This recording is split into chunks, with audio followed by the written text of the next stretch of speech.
my beloved Boss Mike Severa. Ito naman ay ebidensya na magpapatotoo na maraming ninakaw si Digong nyo. Digong nyo, ipasok mo. Control projects. Ito na mga kababayan ko, matindi talaga itong si Digong. Nakita nyo mga kababayan yung pabahay niya, hindi mapakinabangan. Yung iba, giray-giray na. Giray-giray na, ito na. Digong, ipaliwanag mo ito. Ipaliwanag mo ito.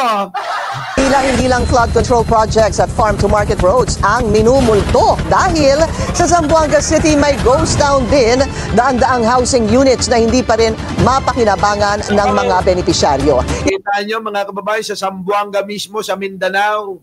Sa Mindanao mismo, ninakawan ni Digonyo. Grabe, no? Sa Mindanao pa mismo, ninakawan ni Digonyo. Malamang alam din ito ni Bongo. Kaya ikaw, Bongo, nako, malapit ka na. Aywan ko lang kay Bato, baka hindi nyo siya sinali. Kasi baka mabawasan ka pa ng parte. May ganun mga kababayan, ano? Kanya-kanyang diskarte. Siyempre si Bongo, kung sakasakali na kasali siya rito, malamang hindi na isasali si Bato. Isipin ni Bongo, maghahati pa tayo. Eto na. Yan ang exclusive agenda report ni RJ Rasolado. Nag-install ng ghost town ng housing project nito sa Barangay Cabaluay. Kita nyo mga kababayan, ghost town. Sa Zamboanga City. Tahimik, walang katao-tao, at kahit saan man dumapo ang iyong paningin. Itong mga housing units na hindi natapos, ang iyong makikita. Ang ibang mga bahay, halos matakpan na ng mga tumubong damo. Grabe mga kababayan, naging bubungan na ho yung dahil walang bubong, walang bintana, yung mga damo na lang ho yung nagiging lilim nila. Halos isang dekada nang nakatiwangwang ang mga housing units dito sa Barangay Cabaluay. Kaya naman, ang ilan sa mga bahay dito ay unti-unti nang nasisira. At meron naman ay hindi talaga natapos. Tulad ng bahay na ito. Nakumpleto naman ang structural frame ng karamihan sa housing units. Pero ang ibang mga bahay, wala pang mga bubong, bintana at pinto. Hindi pa rin tapos ang mechanical, electrical at plumbing sa karamihan. Paano yan mga kababayan? Nagtayo lang kunyari yan. Mga kababayan, tapos na ang project na yan. Malamang bayad na yan. Alam nyo ba yung nangyari? Structure lang. Walang finishing, wala kahit na ano lang. Ibig sabihin, mga kababayan, parang take rest lang. Na binuo yung hollow block, pinagpatong-patong, tapos na yan.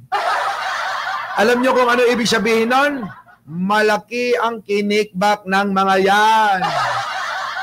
Yang ganyan, halimbawa ang pondo aabot, halimbawa lang ang pondo ng isang bahay, paabutin nila yan ng magkano? Sabihin mo ng mga 3 milyon. Duplex mga kababayan 3 milyon. Malamang mga kababayan, ang ginastos lang ng mga yan, wala pang 300. 10%, swerte na yan mga kababayan, maniwala kayo sa akin. 10% lang mga kababayan ang ginastos nila. Saan napunta ang 90%, aber? Alangan naman na hindi kumita si Digong dyan. Yun po yan Kita nyo mga kababayan ko, sa mga dides, baka na naman na, lituhin nyo na naman ang isipan ng mga taga-suporta nyo. Alam nyo na nga tatanga-tanga yung mga yan.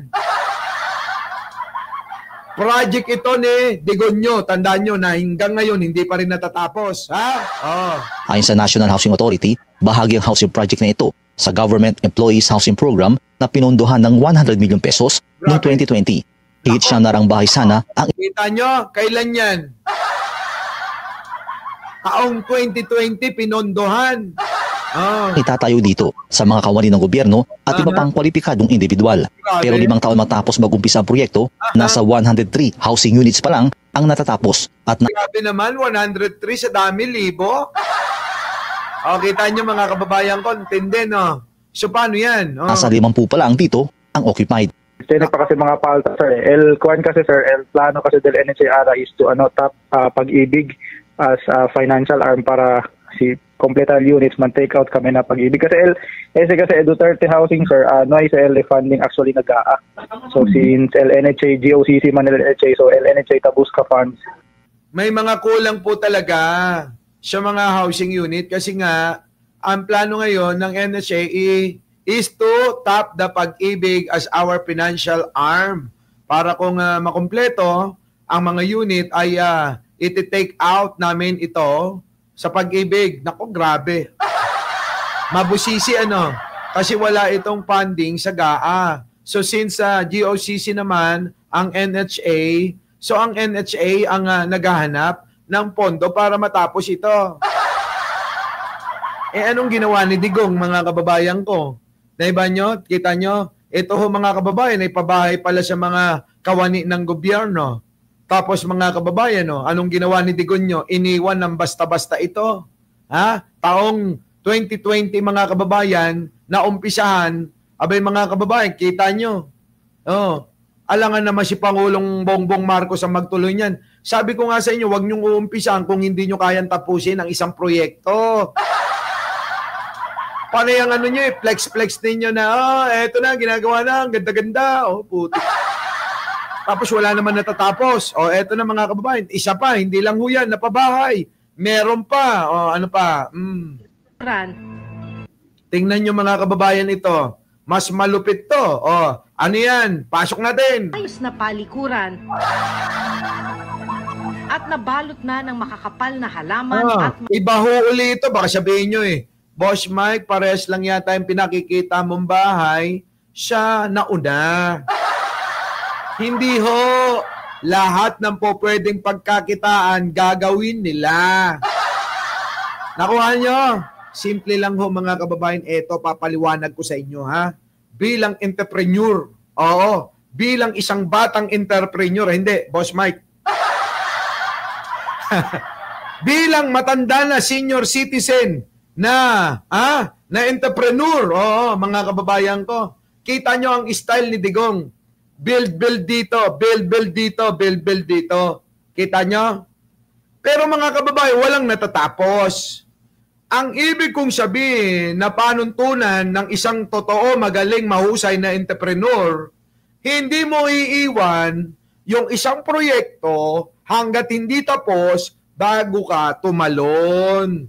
Diba? Tama, mali. Kasi mga kababayan, naapektuhan lahat kung ang gagawin mo puro umpisa lang. Nakuha nyo, mga kababayan ko? Ang ginawa ni Digong, para lang may maipagmalaki yung mga vlogger nilang mga uto-uto at mangmang. Ang ginawa nila, abay, umpisa, flex ng flex. Yan yung sinasabi ko. Binubulag nila ang inyong mga mata. At pinaglalaroan yung isipan ninyo. Nililito kayo sa ganyang estilo. Nakakala naman ninyo, pag lumabas sa media, social media, ang dami talagang ginagawa. Kita nyo? Pero sa totoo, mga kababayan ko, walay nga. Ganyan ang naging resulta. Puro umpisa. Puro structure lang. Walang mapakinabangan. Saan kayo nakakita ng ganyang klase na trabaho? Sa totoo lang mga kababayan, pag ganyan ng klase ng trabaho, sisisanting ko kagad Di ba? Pwede ba yun? Mga kababayan ko, puro rugi. Kininanalang. Pero si Pangulong Bongbong hindi ganon. Pag inumpisan ni Pangulo, siguradong tatapusin yun. Walang iniiwan si Pangulong Bongbong na mga proyekto na hindi niya natatapos. Kita nyo naman, yung alin, yung dam. Saan? Diyan sa may Cagayan. Diba? Anong nangyari? Sa loob ng 1 taon at 2 buwan, natapos agad yan. Bakit? Tinutukan ni Pangulo. Bakit? Kasi nga po yung sinabi niya na na dapat ang tubig ay iniipon, na hindi maunawaan ng mga bobo at mangmang yung salita. Di ba? Yung salitang ganun ni Pangulo, hirap na hirap silang unawain. Binigyan na mali siya. Nangunguna pa. Si Sara natatanga-tanga. Tama? Binigyan pa ng mali siya ni Sarah, natatanga-tanga na eka, iipunin daw yung tubig, tapos dalhin daw sa Malacanang. Habang nagtatawanan yung mga bobo uto-uto na mga DDS na paniniwala sa kanya. Kita nyo, ang tindi, di ba? Pero si Pangulo, dahil ang utak nun, mga kababayan ko, kakaiba. Yung dam, ginawang mabilis na gawin. Ito yung proyekto para makita nyo, iipunin yung tubig. At sa panahon ng tagtuyot, ito na ngayon, yung inipong tubig, mapupunta na sa mga irigasyon, sa mga magsasaka, sa mga inuming tubig ng mga Pilipino. Ay, Boss Mike, hindi pa pala na-actionan yung Maynilad kasi naging pribado. Pinamigay ni Cory noon. History. Nung panahon ni Apo Lakay, mga kababayan ko, ang MWSS ay pag-aari ng gobyerno. Nung panahon na pag-aari ng gobyerno, eto, matindi. Ang tubig sa gripo, ang nawasa noon, iniinom ko. Ewan ko kung ganun din kayo. O maaaring pare-parehas ho tayo na umiinom ng tubig galing sa gripo. Pagbukas mong gano'n, diretso inom. Walang mineral water, walang criminal water nun, mga kababayan ko. Nako, mga kababayan. Di po ba? Yan ho ang katotohanan. Ano ho nangyari? Ano nangyari? Pagkatapos po, mga kababayan, na mapalitan, manakaw ang posisyon kay Apo Lakay noon, ayan na, nagka-leche-leche na. Maging ang kuryente noon, natatandaan ko pa. Tandang-tanda ko pa nung maliit pa ako. Mga kababayan, kahit ilang buwan kang hindi magbayad ng iyong ng iyong bill sa kuryente, Leonora Brown, thank you naman, mukhang makakakain ako ng masarap mamaya nito, eto na. 'Di ba? Ang bill ng kuryente noon, hindi ka puputulan ng gobyerno. Magigiusap ka lang kahit ilang buwan ka nang hindi nagbabayad. Sasabihin mo, mga kababayan, Kuya, pwede ba next month lang? Ganon, mga kababayan ko. Baka akala ninyo, ganon ho noon. Ngayon, dahil naging pribado, kala mo naman maganda serbisyo. Ano nangyari ngayon, mga kababayan ko? Aba, eksaktong deadline ng bayarin mo. Pag hindi ka nagbayad, puputulin ng Meralco. Walang konsiderasyon, mga kababayan. Wala. Ang tubig ganun din. Hindi mo na nga mainom, hindi mo na nga magamit kahit pangsaing yung tubig na serbisyo ng Maynilad ngayon.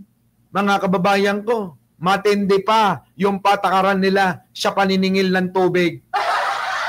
Ang kakapal ng mga mukha nyo, hindi na kayo nahiya sa kapwa nyo Pilipino? O baka naman napamigay sa mga inchik ito? Kaya wala silang pakialam sa mga damdamin nating mga Pilipino. Yan ho, mga kababayan ko. Isipin nyo maigi yung mga pagbabago. Mula nang nawala si Apo Lakay, opo, di ba? Ang daming nawala sa ating mga benepisyo. Simpleng-simple pero mga kababayan, malaking kaginhawahan sa atin yun. Isipin nyo lang. Di ba? Tulad ngayon, balik natin sa topic. Ang ginawa naman ni Digong, build, pero walang natapos. Tama? Mga kababayan ko, iba ho ito sa housing doon po sa Zamboanga, mga kababayan. Ito naman, hindi ko ba alam, sa Rizal yata. May maipagmalaki lang, mga kababayan ko. May maipagmalaki lang. May ma-flex lang yung mga vlogger niya tulad ni Banat Bay. Diba? Ito na. Galing talaga ni PRRD. Tatay Diggs. Hello! Diba? Natandaan nyo ba? Yung mga vlogger noon ni Duterte. Tatay Diggs! Wow! Ang galing-galing mo! Mahal ka namin! Mga ganun-ganun sila. Ito na po. Ginagawa na po yung pa-housing, pa-bahay, pa-LRT, at patulay. Ayun, bumagsak na. Ha? Mga kababayan ko, nakita nyo ba? Iisang-isang nagawa na lang sa Isabela. Ni Digong bumagsak pa. Siya ka naman nakakita ng ganon, mga kababayan. Tulad niyan, balik na uli natin dito, panoorin natin tong pa-housing daw ni Digong. Matataas na talahib. Ito ang 2 Inares residences. Sa dokumentong nakuha ng reporter's note. Ayan, tama nga ako. Sa Rizal nga, mga kababayan ko. Hindi ako nagkamali, Sa Rizal nga, Inares Residence. Book mula sa National Housing Authority o NHA. Sinimula ng proyekto noong July 2019. March 3, 2021 ang original na completion date nito. Pero nakasaad din sa dokumento na nabago ito at naging October 2023 na ang mga kababayan ko, bayad na yan. Completion date. Ang halaga ng housing project, mahigit 800 million pesos. Grabe mga kababayan, napakaraming pera niyan mga kababayan ko, maniwala kayo. Antindi talaga, kulang-kulang 1 billion na naman mga kababayan, Pero 1 taon na ang nakalipas, ang mga pabahay hindi pa rin natitirhan. Kita nyo mga kababayan ko, hindi natirhan, walang nangyari. Sa labas ng nakatenggang housing project, nakilala namin ang residenteng si Mang Reynaldo Laguera. Kita nyo mga kababayan ko. Dapat ang completion niyan is 2021, panahon ni Digong. Sonia Tiston, thank you naman. Ako, mukhang sa Tagaytay ako magdi-dinner neto. Sarap magkaroon ng birthday,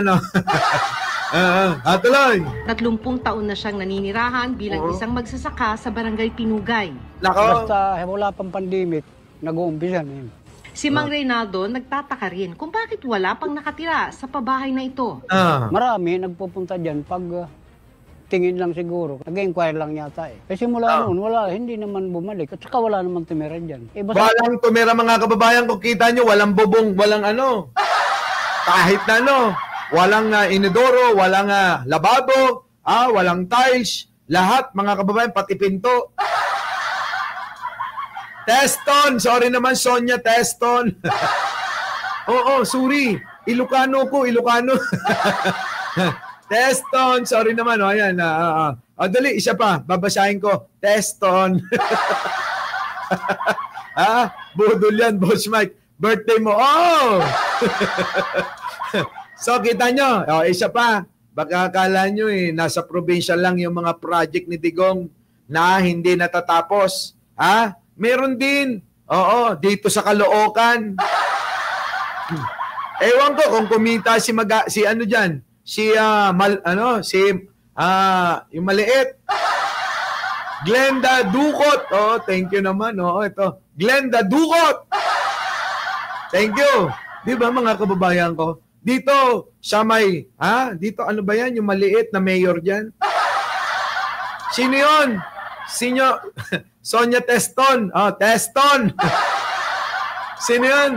Yung maliit na mayor. Yung sa Caloocan. Sino yun? Anong pangalan? Mayor Malapitan, Si Along, Hindi kaya kumita si Along dyan? Eto, mga kababayan ko. Tignan nyo. Pasok. Sa pagbabalik eskwela na... Eto na mga kababayan ko. Baka akala nyo mga kababayan sa Rizal, sa Zamboanga. Ganito magyabang si Digong. Gusto mga kababayan, maraming piniplex yung mga vlogger nila noon. Mga kababayan. Kita nyo? Ito, pakinggan na natin Eto na, pasok. Mga estudyante, nagbabalik din ng dati ng problema ng kakulangan sa silid-aralan sa ilang paaralan. Gaya na lamang sa Manuel L. Quezon Elementary School sa Caloocan City na nagtayo na ng makeshift classroom sa covered court. Kita nyo mga kababayan, kontindi talaga. Buti na lang may covered court imbis na yung covered court na paglalaroan ng mga kabataan na hindi po napupunta at mapagdiskitahan ang mga bisyo, paninigarilyo, pagbe-vape. Yung mga nagbe-vape dyan, tigil nyo na yan. Kung gusto nyong humaba yung buhay nyo, itigil nyo yung pagbe-vape nyo, maniwala kayo. Ang pagtigil ng sigarilyo, pagbe-vape, nakakagwapo. Hindi nyo ba napapansin? Aba mga kababayan, 1 buwan na ako mahigit na hindi naninigarilyo at hindi ako nagbe-vape. Tignan nyo mga kababayan. Oo. Kahapon. Oo. Sa meeting ko kay ate kay ate Charo. Oh, nandito si Sam. Sabing ganon, nandito si Sam. Oo. Sam, ikaw ba yan? Ate Charo naman, ako po si Mike Cervera, pinatawag nyo. Sabi niya, pwede ka palang maging kambal ni Sam Sabi ko naman, tama na ho ako rito sa pagbablog ko. Huwag nyo na ako idamay. Baka ho mga kababayan, sabi ko, Ate Charo, maubos yung mga talent mong babae. Maubos, kaka-partner sa akin. Di ba? Yun, mga kababayan ko eh. Oo, baka mamaya ipopost ko, abangan nyo sa My Day ko, ha? Oo, isa-isayin natin yung panyay.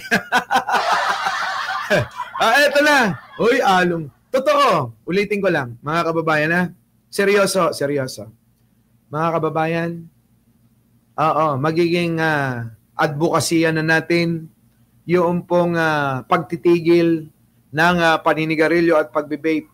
Hindi po makakatulong sa ating kalusugan, sa ating katawan, yung pong mga ganyan.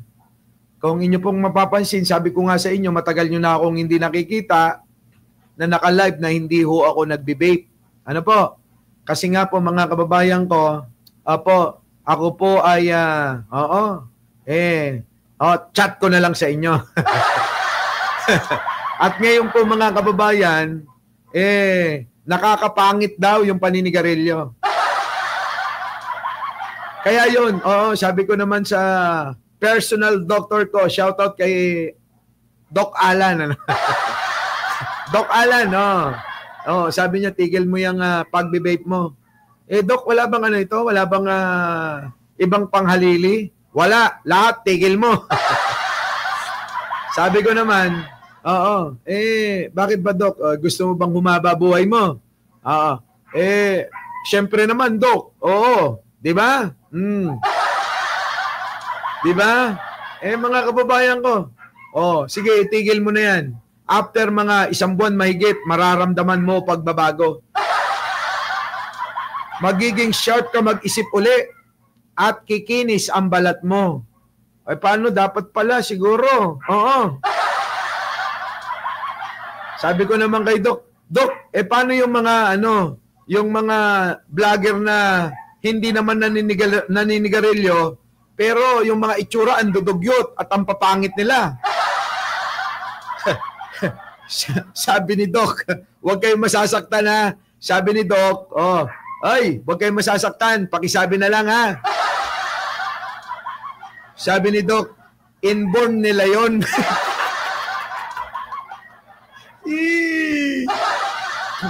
Inborn daw yon mga kababayan, kaya wala na tayong magagawa doon. Di ba? Inborn talaga. Meron bang ganon? Oo, kasi alaga ako ng doktor, mga kababayan. Oo. Alagang-alaga ako nun, mga kababayan, mula nang nagka-edad na ho tayo, nang matagal na, mga kababayan, 20 years na yata. Oo, mula nang tumungtong tayo, mga kababayan, sa edad na, na mamamali ka, mabibisto ka.